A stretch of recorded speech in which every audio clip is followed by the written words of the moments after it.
Hello, you wonderful people, and welcome to another episode of Super-Fanta-Fi, this being a show where I talk about TV shows of the supernatural, fantasy, and or science fictional genre. For today's episode, I'm going to talk about the latest episode of Supernatural as well as the latest episode of Legacies. Like always, if I'm talking about something that you want to listen to, you can always look in the description down below. I include a time when I start talking about each of the respective shows. So for example, if you want to hear what I say about this week's episode of Supernatural, you could skip to what I had to say about this week's episode of Legacies, but the first thing I'm going to talk about is this week's episode of Supernatural. A kind of like bittersweet episode. It's kind of a lot of interesting things went down, so let's kind of break it down. I loved it's kind of interesting how everything kind of works out. Basically they went, because it's like, oh, they're getting something like the skull of this lady who was killed during, executed during the Salem witch trial and stuff like that. I'm like, oh, this must be something they're hunting down to get to help Dean, but it's like, no, they're hunting him, the shopkeeper in particular. I mean, he never revealed himself to be a monster. He might have just been some dude that probably knew about what this hunter had and killed him for it. Because he never transformed or anything, because the only weapon he used was like the weapon he used to kill Sam and Dean's friend in this regard. But essentially that's what it was. They were hunting him down, and it's like, oh, the fact is that you have this means that you're the one that killed him and took stuff from his place. But all that, I also love, it's kind of interesting, like the town near the bunker. I feel like they've never really tackled that. Like, I didn't even like what is it? God, I'm blanking on it. It's literally the episode title of this episode is the name of the town. I'm like, I didn't even know that. I knew it wasn't like, but it's just interesting to me because I feel like because anytime they're going back at home, it's always been to the bunker. I don't remember them ever kicking it in town. Maybe they did early days when they first found the bunker, but I don't remember. But we kind of get a little bit look around town of like certain people knowing them and stuff. It's like, oh yeah, they go in here, buy drinks and stuff, and it's like, hey, the guy knows Dean. The fact of the matter is Sam goes, because it's like this girl Max, she's new in town and everything, ends up stealing the car from Sam and Dean because I think there's a girl she likes and she's just trying to impress her. And what I thought was kind of interesting, it's like they're trying to get information. Sam's like, hey, I tried to pay her for a job, but she left before I could give her the money. So I was like, could you help me? I'm trying to find her. Her name's Max something. And the lady at the post office kind of like, I think she worked at the post office. Like, yeah. And she's kind of like, oh, so you want me to give you the name and address to a young girl? And Sam's like, no, it's not like that. But then Dean comes in and he puts on a charm and everything. But she's like, I can't do that for you. He's like, please. It touches her hand. And you see it almost like melt like butter. It's like, oh. It's just it's so interesting because it's like, you kind of forget, like, because it doesn't come up that often. At least I kind of feel like it doesn't. I mean, because like I feel like that was something you saw a lot more like early days in the show. Dean and ladies, like, like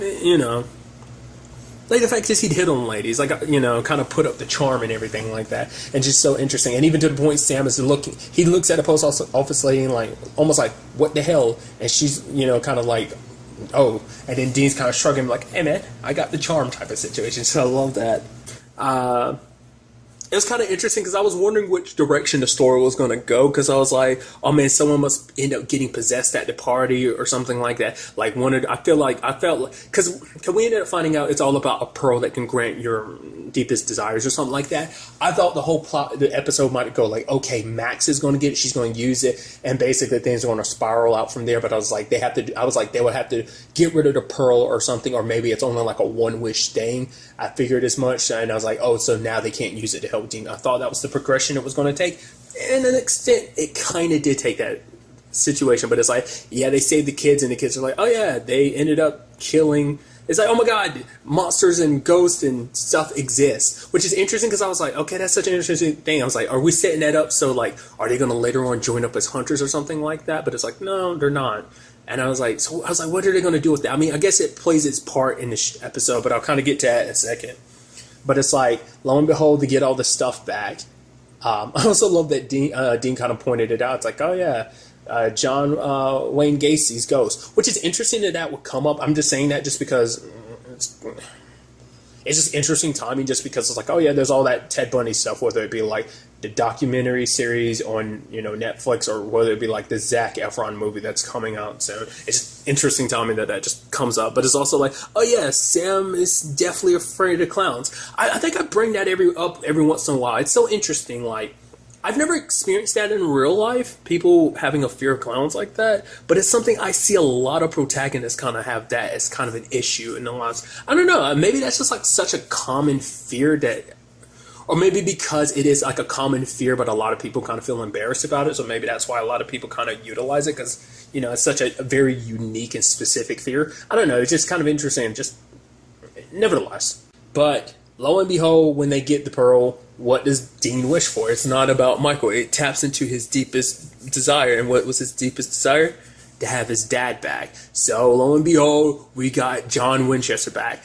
The reason why I'm not like, oh my God, that's crazy, is because sadly it was spoiled for me. It's that situation. It's just the algorithm of YouTube. I watched literally one thing that was unrelated to this by a mile. It was just kind of like related but not related. It was basically a supernatural panel. It was just kind of like a random video, just like Jared and Jensen, like, you know, doing a Q&A and stuff like that.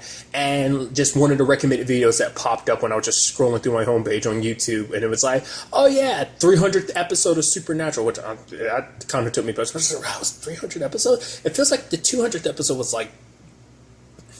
was just that. I don't know.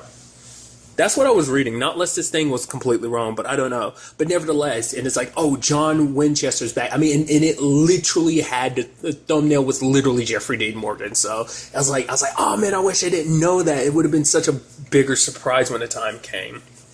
But it's interesting because it's not like, oh, he's brought back from the dead. It's like, no, this is John from 2003. It's kind of interesting because I think it adds an interesting layer in many different regards, because because the time he's from, him and Sam are in this is around the time him and Sam, you know, Sam walked away from the hunting life. He's trying to live his own life. He's off at college and all that. So, you know, obviously things between him and his dad aren't great, but, you know, because that even comes up in conversation, because, you know, he's like, you know, because he's apologetic, you know, John kind of feels bad for all the mistakes he made, because he learns about everything. It's like, well, you've saved the world? It's like, actually a couple times. Oh, and so you're living in this bunker with an angel and Lucifer's kid.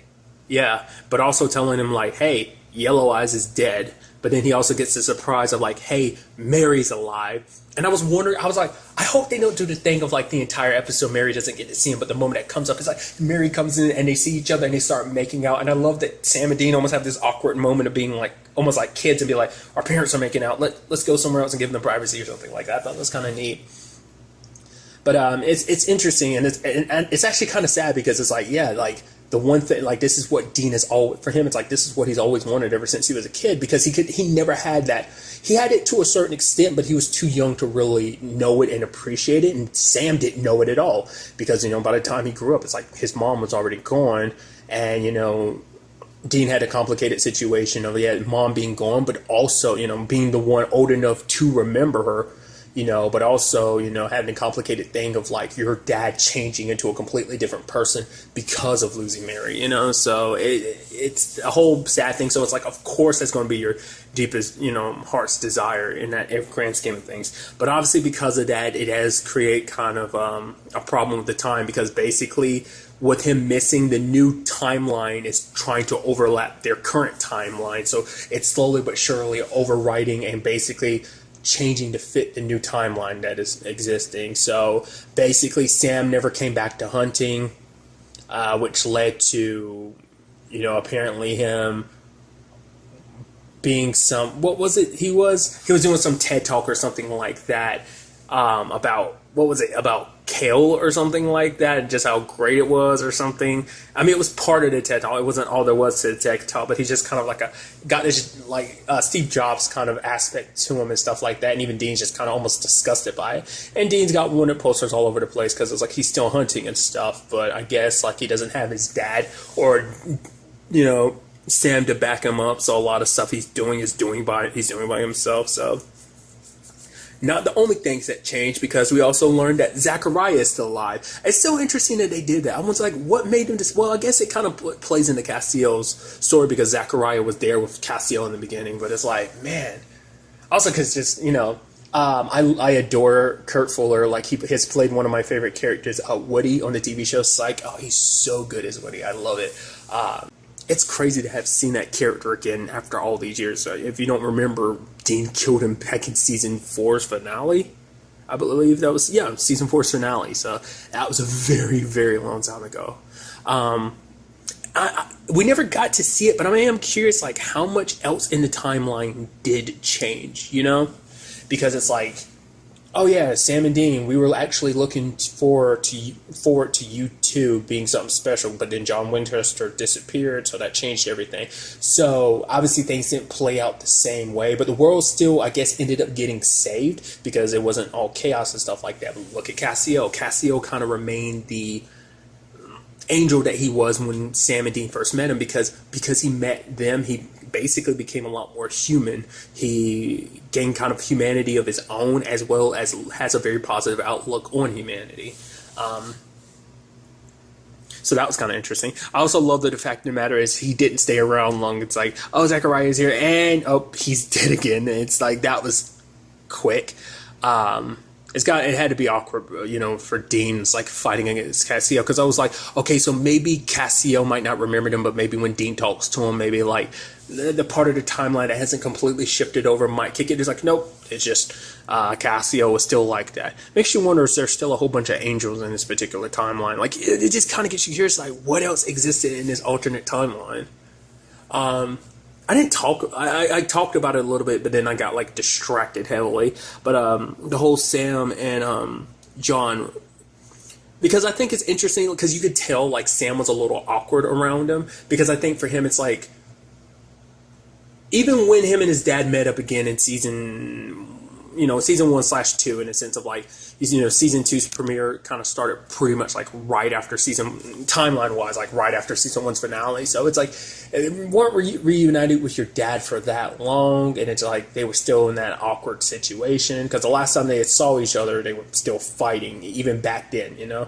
So, you know, and you know, he's like, I'm so sorry.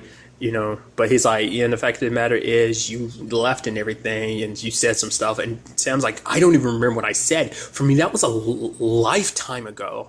And he's like, it's like, the fact of the matter is, yeah, you screwed up, Dad, but at the end of the day, you did your best, you know. And you know, the fact of the matter is, he's like, I don't think back to the moments that we fight. When I think about you, and I think about you a lot, I think back to that moment you died on that hospital floor, that I never got to tell you how much I love you. And it's like, fuck me. It's like, dude, don't hit me with the emotions and stuff. And it's just like, oh, it's so interesting, because it's like, because literally I have this hard part, like part of my brain has a hard time being like, because I'm so used to now, because every time I saw Jeffrey Dean Morgan, I'd always say Papa Winchester. Now, because I've seen him as Negan for so long, because he hasn't been Papa Winchester in so long, I still kind of do, but now, like, in my head, I kind of kept almost thinking of Negan every time I saw him on camera. It messed with my head that much. It's just kind of crazy. It's just funny to me. But nevertheless, I mean, the sad thing is, too, about all this, it's like they have to kind of revert time, because I mean, obviously things are going to change, but things are going to change for the worse, because it's like, if things didn't play out the way they did, Sam and Dean would have never saved the world. One, their mom wouldn't be right here right now, because it's because of the whole God and his sister situation that led to Mary being brought back, and it's like, she'll disappear, you know, in this new timeline that's created.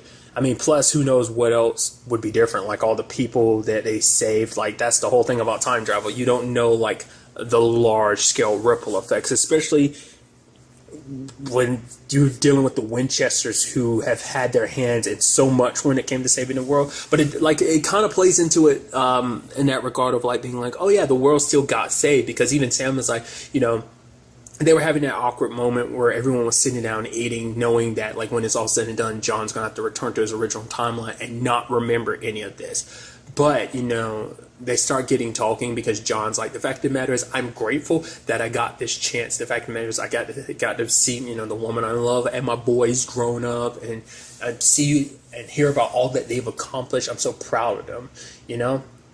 Because for him, it's like, even for Dean, like, you know, John was like, I didn't want this life for you. The fact that matters, what was my fight, which I didn't expect things to grow to this. It's like, for him, all he wanted was all he had was a vendetta against Yellow Eyes. He wasn't setting out to save the world. He just wanted to kill Yellow Eyes. But even Dean was like, if if it wasn't for you, Dad, none of this would have happened. We wouldn't be where we are right now. So it's like, because Dean ends up talking about that with Sam. It's like, yeah, we could send Dad back with all the knowledge and things would kind of change. Probably send him back even further and make it that this whole saving the world thing is someone else's destiny, which it seems like that ends up being the case in this new timeline that was being created. But the fact is, like, Dean's like, I wouldn't change anything. Like, it's so easy to want to, but the fact of the matter is, I like who I am now. It's the complicated situation. Life has not been easy for any of us, but I like who I am, and I definitely like who you are. And like, we see already like who we would be like if things were differently. And it's like, if things were vastly different in our lives, who we would be, you know? It's like, who's to say like they would be good people and stuff like that. And it's like, because also, you know, I thought that was kind of like a very existential way of kind of approaching the whole thing. And just the thought process behind that too. And it just like, seeing him kind of break down and just teary-eyed, you know, saying their goodbyes to John and him being like, I'm so proud of you. It's so interesting because it's like, that's a side, you know, that, you know, they never got to see from their dad. A lot, probably in very rare moments, and just to see even him, because you rarely got to see John like that. A little bit of time we spent with him over the course of the series, but him teary-eyed like that and everything, and it's heartbreaking, you know. So especially for Mary too, because it's like she got a second chance, and like she got this a little bit of time with John after all these years, and it's just kind of like it's not fair to have it and then just having it taken away from you like that. And the thing is, John wakes up in his car back in 2003 having no memory. He does go like, he had a good dream, and it's like, that's all it probably will be in his head. Like, it's kind of, because it's even more depressing because you're like, yeah, nothing changed. But at the very least, you can probably think in the back of his mind, he's like, yeah, but like, wouldn't it be good to know that there's a life where it's like, oh, the boys had their mom again, and they were heroes and everything, and they saved the world. I'm so proud of them. So I think there's that silver lining to look at, but the even more depressing thing is like, oh yeah, like even that to him it's just a dream, not knowing that it's the truth, that's the future, and the fact of the matter is, you know, things kind of continue down the path that they're on because they have to, or things wouldn't be where they are right now, and it's just, I don't know, it's a bittersweet thing when you think about it like that. So I do like that ended up being kind of a big focus of this episode. It's just meant to be like this huge emotional episode in that regard, kind of giving, maybe it's kind of foreshadowing of something. Maybe the fact is they brought him back for the 300th episode like that or whatever, kind of makes you go, there might be something else kind of planned. Like the fact is it's like, oh, maybe we got Jeffrey Dean Morgan for this time, you know, maybe like his schedule's open up enough for him to do this. Maybe there's a little more potentially. I don't know. That might be just me reading too much in it. Just kind of like, hey, we finally got, you know, Jeffrey Dean Morgan's got some free time, and it's just like, you know, probably everything, all the stars and the moons and everything kind of, everything kind of aligned so that like everyone's schedule is on the right page so that this episode could happen, you know. So, but nevertheless, you know, I think that's kind of a nice way to kind of, it's like I said, a very like lovely story in that regard of just like, and because it's even sadder because it's like he won't have the memories of it, but they will. So at the very least, it's kind of bittersweet too, because it's like, oh, you'll remember that your dad, you know, you had this moment with your dad, but the sad thing is like, you'll remember that. You'll remember having that moment, but having it taken away from you. But the fact of the matter is that's very pessimistic. But, you know, more optimistic aspect is like, even though it was short-lived, it was the fact of the matter is you had that time. You were able to say what you had to say, even to Sam, because it's like, I never got to tell you how much I love you. And it's like, he got that chance. And, you know, going forward, you know, it might be hard, but at the very least, I think when it comes to their dad, they won't have any regrets. You know, they said what they needed to say. So, you know, Mary got the chance to see the man she loves again, you know. So, especially for her, too, because of that complicated thing of like, oh, yeah, like, this is her, like, right after she died.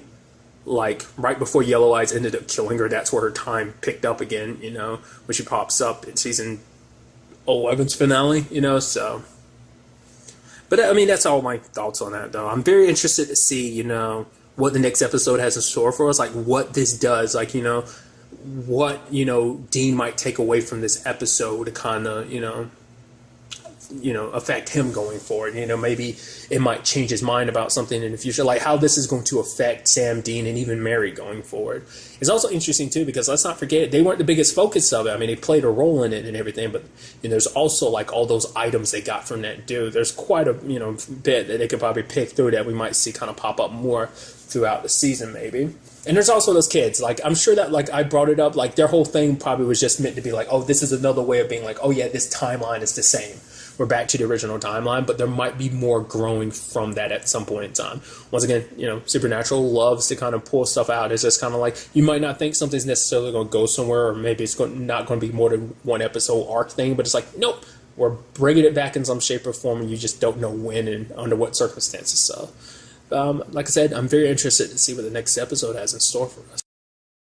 And now moving on to this week's episode of Legacies, a great episode. It's so very interesting because this show continues to impress me with the fact of its tone. The fact of the matter is, it does this great job of blending a little bit like that comedy and lighthearted humor while also kind of doing kind of dark stories, because it's like this episode did kind of a nice job bouncing back and forth between the two. Loving the fact is they even changed the title of the show to be like, oh, it's Legacies, and they've written at the top, Lizzie Saltzman's Legacies, and I'm like, that's so good, because that's something the originals and the Vampire Diaries never did, because this show has a lot of fun with everything. So I think it kind of had, I think they kind of like, they keep some of that dark tone, but I think they kind of pull away from it. It gives the show a very unique feel, compared to the other two shows, I think.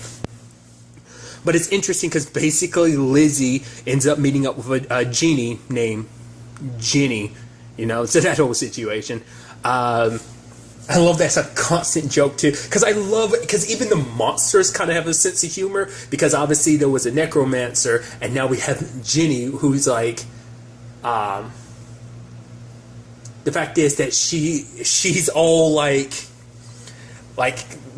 having an issue with all that Lizzie's doing in her new reality and stuff like that. Nevertheless, every time Lizzie makes a wish, it's all hope related. It's kind of interesting because I love that this whole thing is like a giant lesson in that regard, because for Lizzie, she like despises hope so much, because it's like, because of hope, she feels like she never gets the attention, because it's just who Lizzie is. She's kind of very self-centered in that regard. It's like, I want the attention to all be on me, and like the fact is that she doesn't appreciate the fact is that her dad spent so much time with Hope. So it's like, hey, I wish that Hope never came to the Salvatore school, and she didn't in this new reality. In this reality, Alara's got the beard and everything, and it's like, side note, I don't think I've ever seen that actor with facial hair, the actor who plays Alara, because the entire time of the Vampire Diaries in the originals, I don't think he ever had facial hair. So it's kind of funny to me, but the school isn't all that great, because it turns out, because Hope not going to that school meant that, Klaus never made the huge contribution he made to the school by the end of the Vampire Diaries series finale. Because obviously by that point in time, the events of season 4 had already happened. Obviously, season 4 had aired after the series finale of the Vampire Diaries, but like I said, storyline wise, that happened at the the end of season 4 or whatever. So that note he wrote to Caroline with all that, but it's so interesting because Lizzie doesn't know that, because she's like, wait a minute, are we broke because the school's kind of run down? I wonder what made him decide to constantly focus on Jed, because I would have expected Raphael kind of to be the one, but I guess because that's too, it's kind of interesting too, because Lizzie, I guess because of where things kind of stand between Lizzie and Raphael, I guess for her story purpose wise, he wasn't a key component necessarily in that regard because of where they stand. If this was before, when she really had a huge thing for him, then that'd probably play a part, but it's like, okay, so things kind of suck in this reality because of that. Because even then, Hope still managed to find her way into their lives. It's kind of sad because in that reality, Klaus and I guess Haley both still ended up dying. It's actually kind of interesting to find out which realities that happened and which ones it didn't. Because it turns out in the other reality that Lizzie wished for ended up being the case of it seems like Klaus is still alive, because it's he ended up building the Michelson school, because it's Because I'm curious, like, you know, the different realities with Hope and everything. Like, in that first one, was it because the darkness from Klaus? Because I guess she had no one around her to kind of help appease the darkness in her. Because who knows what the rest of the family situation like, which of the other siblings were still potentially around when it was all said and done. But her kind of essentially being like Klaus, and then like Lizzie getting so disgusted seeing her dad get all gleeful and happy around Hope and hugging her and just like, oh, we'll be your new family type of situation. And then in the other reality, Hope, Jed, Caleb, and Pedro show up and help, and they're almost like, oh, we're here on a mission, we're coming to help. And Lizzie's like, no, we don't need your help, not a lick, we have no intentions of being superheroes and stuff like that. I just thought that was so fascinating, and also interesting too, because it almost seems like in that reality, and I'm sure that was going to piss Lizzie off even more, like obviously like Hope and Josie were hitting it off, and I don't know whether that was like a situation of like, oh, it was going to be something intimate, or whether it was just kind of like a friendship thing, because they're kind of pretty close in this current reality and stuff like that. I mean, she's definitely way closer to Hope than Lizzie is, but I think either way it was going to piss Lizzie off. I feel like if Hope and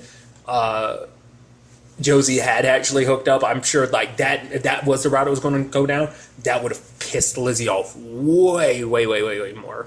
Also in that reality, like she's kind of it's so interesting, because what I think is fascinating too is the fact is that Lizzie and Josie almost switched lives and personalities in that reality, where it's like, oh, we're not going to the Salvatore school because their dad never built it. And the fact of the matter is, in that reality, he's also got a bit of a gut. They're going to public school where he's teaching, which is interesting. He's back to teaching at public school, but not also, you know, being all super undercover hunter type of situation. What's fascinating is, like, once again, it's like Josie is very popular and everything. It's kind of interesting how everything kind of got built out, because Alaric built the school to protect them from their destinies as Geminis, essentially. Well, not just that, but just to keep them safe and everything, keep them from the darkness of their, the darkness of their coven. The fact of the matter is, Lizzie got to be in a place where she got to, you know, be the center of attention, and no one kind of stopped her from it. And the fact of the matter is, that's why Josie kind of was as meek as she was. But in this reality, you know, Josie was like, the fact of the matter is, I think Josie just kind of sucked it up, because it's like, hey, you know, it's all for the greater good, and essentially, but in this new reality, it was like, no, screw that. The fact of the matter is, you're kind of the reason why everything's kind of falling apart. The fact of the matter is, anytime something good happens in my life, you want to sabotage it, just, you know, because you want to be the center of attention. You know why Dad drinks so much? Is because, you know, his dreams didn't come true, you know, and everything. He wasn't able to do what he wanted to, and he's miserable at his job. Mom doesn't hang around a lot. You know why? Because she doesn't want to see Dad like that, which is kind of true, but I'm sure there's ulterior reasons for that, and we kind of learn about later on, and I'll kind of discuss that. But kind of like, you know, it's kind of interesting. It takes these sad circumstances to lead Josie to standing up to her sister. And, you know, she's kind of like, you know, ends up hating her for stealing the magic from the watch and everything. And it's just kind of sad, because it's like, and that's the kind of message that's getting across in all of this. It's like, Lizzie is so focused on herself during this entire thing. It's all about making her life better. She is ignoring the fact of the matter is the people around her start being happy again. Yes, Hope's back into your life and everything, but in the first timeline, it's like, hey, not OG timeline, but the first new timeline, the fact of the matter is your dad's happy and Josie's happy because your dad is happy. But, you know, and it's like, hey, the school's going to get filled out again. It's like, no.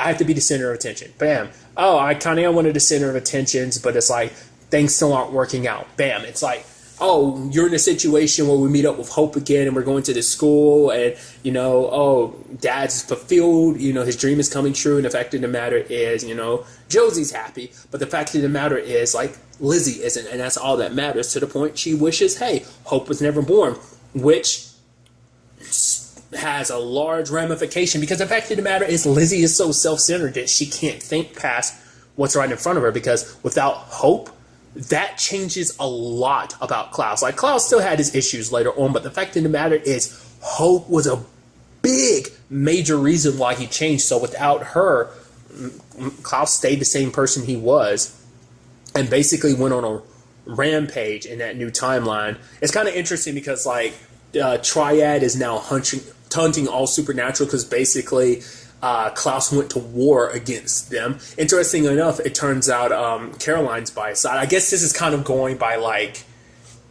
the original final season, but if things worked out a little bit differently.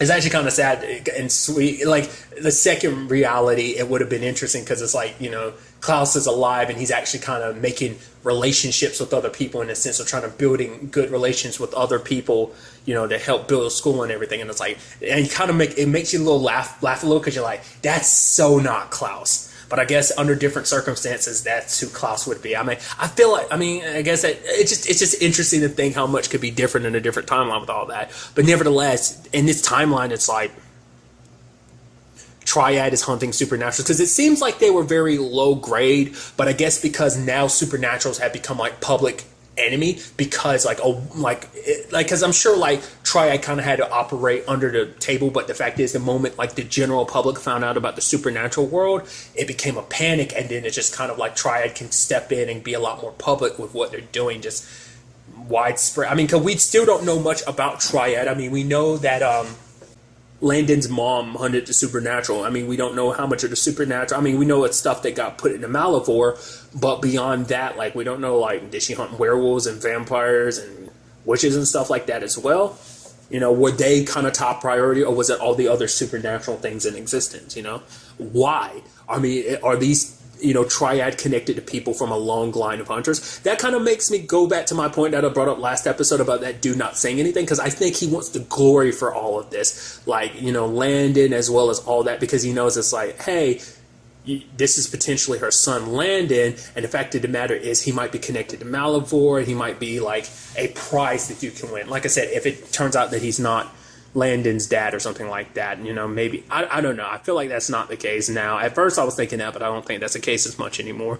I think legitimately Malivore, which is this endless pit, but maybe it actually has like some sentient consciousness, like there's something there that exists within it. But nevertheless, and it also turns out in this reality, you know, Josie's dead, and it turns out the reason she is because of Lizzie, because I'd completely forgotten about that Gemini thing. Like, they had referenced it before earlier this season, but I could not remember for the life of me, because like the moment Joe came back to life, that whole situation, it got referenced then about helping out with the twins, but I was like, I couldn't remember what the whole thing is. Like, yeah, because that was the whole point with Kai and Joe.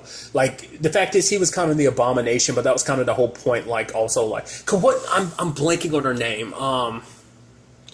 Is her name Penny, or is the actress who played her's name is Penny? There was the Gemini twins, one of which that Tyler fell for. He ended up having to kill her because he was hurt, and the only way to heal was to save his own life was to trigger his curse. And she was like, "Kill me, so I'm going to die anyway. At the very least, use this as an opportunity to trigger your curse." Like, that whole situation, I forgot necessarily how that whole thing played out, but they kind of were a part of that whole thing of like the twins and everything. So, but I'd completely forgotten about that, like merging and everything like that. Or maybe this is the first time that's coming up. I feel like I do remember that coming up in the Vampire Diaries.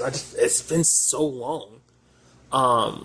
Once again, because like I was referencing Kai, but like Kai's situation was a little bit different too. I mean, it was mainly that just because it's like that's what they were meant to go down that route anyway. But it's also like Kai was kind of the black sheep of the family because he had the ability that Josie and Lizzie have of like absorbing magic, not really having it yourself. You do magic, but you have to absorb it, leech it from other people or other things in particular. So, but it turns out that Lizzie found out in this timeline, and she snapped. Like, she got paranoid, the darkness in her grew, and she ended up accidentally killing Josie. But for her, it's like, it doesn't matter if I accidentally killed her, I still did it. I killed my sister, it's like, it's all my fault on multiple levels, because it's like this timeline exists because of that, and because of me, and so many people are hurt. We're in this situation right now because of me, and even Lark blames himself because of like, I was trying to protect you by not telling you this dark secret about your coven, but the fact is, because I didn't tell you, you weren't prepared. Like, it's kind of interesting because like Lizzie is the one who seems to suffer from all of this the most. I wonder what caused that. Like it makes you wonder, is it something in the Gemini things, or is it just kind of like a she's just kind of unbalanced in, like, you know, brain wise, like her emotions and stuff like that are just naturally like that, and it just, you know, she just happens to be a witch, which is kind of like, you know, bad because your powers are heavily tied to your emotions. Or is it, you know, like, is it a byproduct of being a Gemini, or is it just kind of like she just sadly, unfortunately, has this condition? You know, it's kind of hard to really say in that regard, but it's just not a good combination to have regardless. So it's so weird because you never, like, full-on human war between the supernatural says it never happened, even over the course of the entire series. With the, you know, like, obviously there's been people here and there because, like, the grand public does not know that the supernaturals exist, only a small few people. But the fact is that the Triad has probably garnished up an army to face off against the supernatural, and I guess they're like some of the last line of defenses for the supernatural. And so Leslie's trying to think hard of trying to find a way out of this whole Jenny situation. And it's interesting, too, because she ends up figuring out, it's like, you can't do anything without anyone's say-so, because you need someone's wish to be able to do anything. Because for her, it's like the 500 years of servitude, 499, and then she ended up finding her way to Malivore. I can only potentially assume that that had something to do with Landon's mom. Her ending up in Malivore, but for her, it's like she spent all that time alone, and especially for someone, you know, who spent so many centuries doing what other people want, fulfilling their dreams, but never her own. And so Lizzie thinks she found a loophole with all this. It's like, okay, I'll make it so that you were never taken to Malivore. And it's like, hey, it's all undone. It does all this, and you never get the urn. But then there's, you know, the loophole behind magic, which Lizzie was trying to take advantage of, which gets taken advantage of in this situation, because it's like, because of this, you won't remember the truth about, you know, the Gemini, the truth that your dad has been hiding from you. And then ultimately, without that knowledge, you're going to repeat those mistakes, and you're going to end up without a doubt, kill Josie. And it's like, geez, that's sad. And then what makes it even worse is the fact is, and it's so interesting, like, how they handle it in this too, because I also love it's like the reveal of, like, because it's kind of, you know, kind of getting a little lighthearted before we go full, you know, depressing and dark. It's the whole aspect of with Lizzie being like, well, I've used up all my 3 wishes. She's like, no. Who said you only get 3 wishes? She's like, literally everything about a genie, whether it be Aladdin or anything, she's like, once again, Genie, not whatever, you know? But kind of circling back to the more depressing side of things, it's like, and it's such an interesting aspect, it's because once you undo the wish, there's always going to be some part of your subconscious that remembers, but it's always going to be kind of scratching at something it can't quite itch. I mean, it's always going to be scratching at an itch it just can't quite scratch. You know there's something there, but you just can't put your finger on it. And eventually a lot of people who undo their wishes like this end up driving themselves insane. And Jenny's kind of like, thank you for doing this. And she's like, no, I don't want to do. Too late, it goes through. So we do see that there are remnants of it there with Lizzie, because she ends up talking to her dad, kind of telling him like, hey, I kind of get a little crazy when it comes to you and Hope and everything. Admitting that's kind of a big step. And she even hugs Josie. Doesn't know why, but the fact of the matter is everything else kind of falls to the wayside, because it's like it's there, but she can't quite get there because, you know, because of her experiences. Like, Hope is trying to extend a hand out, but then, you know, Lizzie just kind of like, no thanks, I'll pass. And it's just like, it's kind of interesting because it's like, oh, this is supposed to be the story where she changes and everything. And that's what I thought this was going to head down that route. But it's like, no, the change didn't happen because it's not even a situation of like, oh, what went down doesn't matter. Because the fact of the matter is there are still ramifications for what happened, because that means now when the time comes, like maybe, just maybe what she experienced in that other timeline might be the difference between, you know,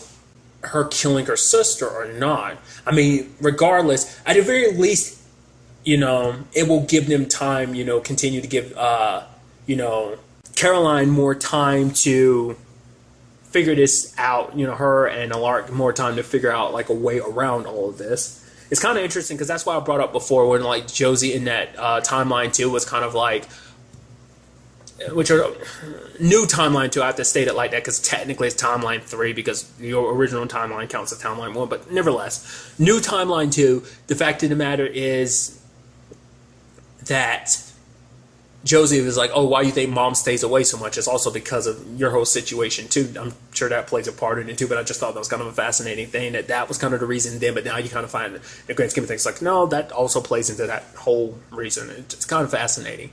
But yeah, and it also seems like just when Lizzie, you know, kind of getting back to it, anytime Lizzie's like right there to potentially remember something because she talks to Pedro and she's like, he's like, yeah, you said you wanted to talk, and she's like, I can't imagine what it was about. It's like whatever's there, like kind of itching at the top. I guess like there will always be something to kind of go whoop, kind of push it back until, you know, the back part of her subconscious, I think, on some level. So it's definitely going to be interesting to see where things kind of go from here. And also getting back to what I was talking about, I remember I kind of slipped off on a tangent, but like it's so interesting because it's like she went through all that, but it's almost like none of it matters, and none of it. It's one of those things. It's always a weird storyline element that I'm like, I don't know if I like that or not. Whether, you know, it's like kind of like, oh, did it really matter? Because at the end, everything was undone. But it is a situation of sometimes it's like, hey, the journey is what matters. And sometimes in these circumstances, things are a little bit different. And so once again, it's like she has little remnants of it there. She just hasn't gotten access to it. But maybe something will. And that might be the difference between what went down in that reality and what could potentially, you know, preventing it repeating in this, you know, timeline and reality. So it's definitely going to be interesting to see where that all takes us. And also, since the genie's not coming after the urn this time, what other supernatural creature is. And also, will they ever cross paths with the genie again? I'd assume. I mean, she's free at this point in time because her 500 years of servitude obviously went up because she was never taken into Malivore. But the question then becomes like, well, doesn't that mean she's just kind of out and about, still a genie but free?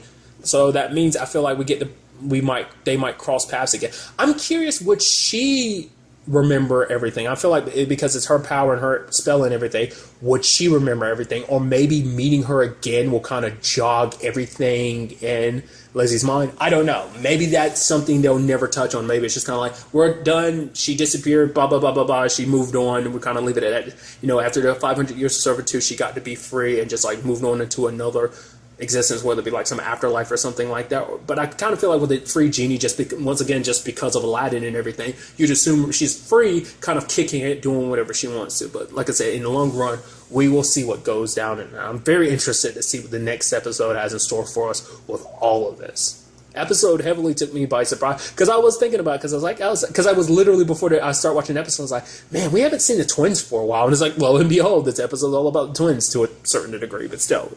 Because obviously it's about a lot of things, but it's also mainly about Lizzie, but still. I'm also curious too, like, what this also means potentially for her and Josie's relationship, because it's like, if she takes the right steps, maybe things could work out for the better for her and Josie. Like, Josie won't kind of have to be as timid as she is. She can kind of speak her mind, and maybe Lizzie won't be the center of attention that she has to be the center of attention and everything. So, like I said, all that we have to wait and see how everything ends up unfolding. But really, that's all I want to talk about. Until the next time we meet, be happy, be safe, live life to the fullest, and enjoy it. Good day and goodbye.